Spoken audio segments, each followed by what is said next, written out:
Hello guys, welcome to another video. Today we are talking about another underrated evolution in graveyard decks, which is the Evolved Witch. I think after the nerfs that she has received, yes, she has fallen out of the meta, but nonetheless, it's still a very strong card in the right situation.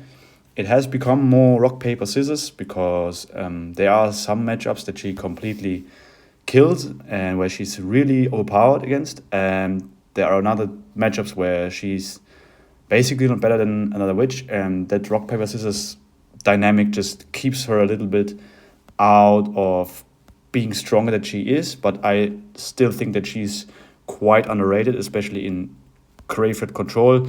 I think she still has a place in graveyard and giant, so giant graveyard essentially.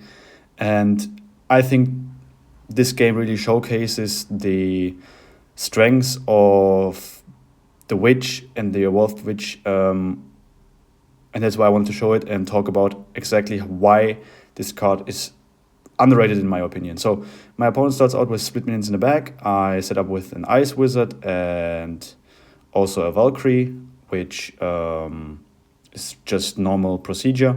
This deck contains the Goblin Hut, not the Goblin Cage, because with two evolutions, I want to have the Witch evolution and the Valkyrie, so no Cage, and I think the Cage on its own is not that good without its evolution, so just keep it out there. That's the first defense against the Gold Knight and Mega Knight. At this point, I still don't have any idea what my opponent is playing, so I just keep my defense and don't exactly overcommit. He plays another Executioner. I have no idea what he's playing at this point. So I just keep leaning back and setting up for my evolutions. Right there, I just cycle a Barb Barrel to pressure and to see his responses. He plays another Night Witch and an Electro Wizard. I just can basically fully defend this with my Goblin Hut, which still after the nerfs I think is a solid building. Maybe not the best anymore or the second best, but definitely top 4 or 5. And in this deck, it's from the Evolved Witch winner last year, it's still the standard choice to have the Goblin Hut. Yeah, right there, I think you can see a good interaction for me. The Mega Knight or the Evolved Mega Knight is not very good against the Evolved Witch. Quite the opposite. When it knocks it back, it gets out of range, and the Mega Knight has to focus the skeletons, and yeah, essentially heals up the witch and doesn't kill it. And even with Evolved Executioner and Mega Knight, the card defensively can get a ton of value in this matchup. So my opponent pressures with Elixir Golem and Evo Exe and everything, and I have my Evolved Valkyrie ready exactly for this. And yeah, I countered it this way with the double Barb Barrel activation. And because I know he has Mega Knight, I'm not at the point of going in. I'll do that in the future, but differently, you will see that. But in this case, it wasn't worth it. The Mega Knight in itself is not a huge problem because I just need to have a situation where I have my tanking cards from the counter push, the Evolved Witch, Ice Wizard, Valkyrie, whatever, and he has not enough elixir to defend the graveyard flawlessly and afford the Mega Knight for the push that I have from my counter push. And right there, he gets a good ability from the Gold Knight, but it only charges on some skeletons and the tower, which is fine. Right there, I play another Ice Wizard for more safety, and right there I'll go in. That's another situation that I have right there. Because my opponent doesn't have a ton of elixir, well, yes, he set up a Night Witch in the back, but I have the elixir to poison it in a second. And although the Mega Knight gets a ton of value here, it still loses most of its HP. And it keeps my troops in my half, which, as you can see, against the Witch and the Valkyrie is not a good interaction for him. That's why I can abuse this situation in my favor. And right there, I have another Evolved Witch and another Evolved Valkyrie in cycle and can defend easily. And I just reactivate my ability. And same situation here. My opponent set up a Night Witch in the back, which is fine, but I have the elixir to poison it. And I let the graveyard tank so that my Ice Wizard and my Witch keep surviving and don't get focused by the tower.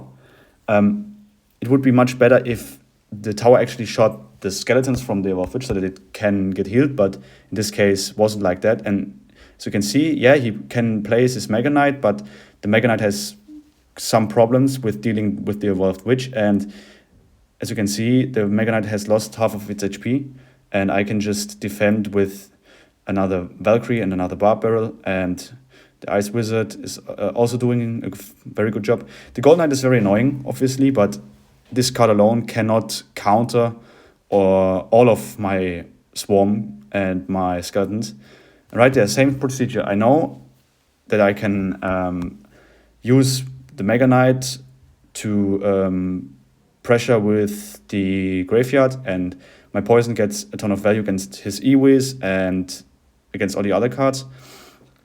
And my Evolved Valkyrie and my Witch are just so good defense that he can do some chip damage, but if I keep the Executioner away from my cards, then he cannot really deal with the Swarm. And as you can see, it's a very convincing win. Didn't take the tower in full time, but doesn't really matter at this point because he cannot break through, and over time I would just whittle down at his tower. And so yeah, another matchup which really showcases this dynamic is against this player. Yeah, I lost against this deck here, but that's not what I'm talking about today. And we just start in and analyze that as well, because I think this deck is really different. It's Swarm, and inherently the Witch has a good matchup against Swarm cards, but especially against this deck, it's a very strong counter to a ton of cards. And the fact that he does not have a good spell to deal with her, he has just Divines, is another point in my favor here. That's why the matchup is really good, and I won, as you can see. But I just wanted to show that in these kinds of matchups, the Witch is just really strong and can single-handedly win you the game. But of course, this card still is not the perfect evolution for graveyard decks, and she has lost a ton of her strength, obviously, but that's not the point. Here, I just want to showcase that the card still has very good potential if you use it in a context where she can use her strengths and not her weaknesses. So right there, my opponent plays a form of hyper bait or just some aggressive lock bait. I just defend with Ice Wizard and my Ice Spirit and then my Valkyrie. And although my opponent has a decent elixir advantage, he cannot really do anything about it because he still needs to defend. And right there, he uses the cannon, but still with the cannon, it's basically equal at this point, and I have all of my defenses in cycle, and double elixir is about it, and I have Evolved Witch in cycle, I have my Goblin Hut, and so he cannot really put me under a ton of pressure.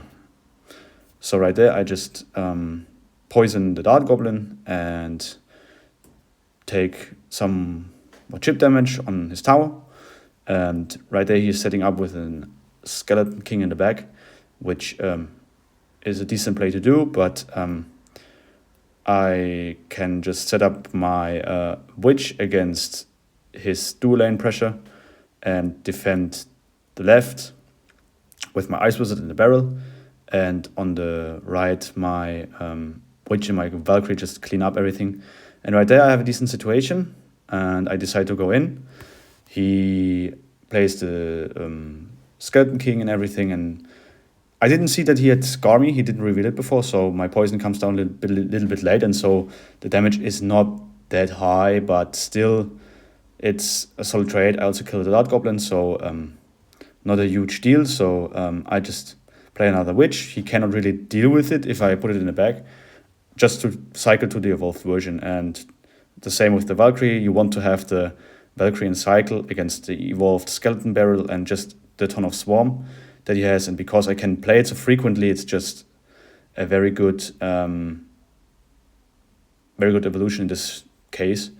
And I got some chip damage on the left with my bubble because he let it through. Another very underrated thing that you can do with the evolved, not evolved, the hero bubble, which doesn't happen often because most of them just over defend it at this point, because you never know, can do very toxic mind games with the activation, and if it's near the tower, they basically have to respond, which is a negative elixir trade if they do. So they are sometimes in a catch-22, which also makes this card quite strong and should be nerfed. And right there, he just has his 2 evolutions in cycle, but I as well, so I can just defend basically flawlessly. The damage on the right side doesn't really matter. I have a decent lead, and I just can stall out the game or even go in for an offensive graveyard and win a game. So right there, he plays his spade cards at the bridge, his barrel, and the skeleton barrel. But I have my hut and my barrel and cycling right there. I just go in. The witch just stacked up very many skeletons, and yeah, that's a good game. As you can see, the witch single-handedly won me that game. If I had another execution or something like that, I don't think the game would have been that easy, because usually that fast pressure decks can outcycle your counters, and Tornado isn't that good against swarm cards anymore after the nerf it got 1 year back or something like that. So you cannot really use the Tornado as a second small spell like before. And it can get kind of dicey, but in this case, the witch single-handedly stalled and won me the game. And I think you could see the potential that she has, and that's why I want to keep using this deck, just to switch things up. And it's different from playing classic Splasher, just because it doesn't have Tornado and all of this stuff. And so, yeah, I think that showcased it really well. And if you have any suggestions on what to play in the next video, just let me know in the comments, and we'll see us in the next video.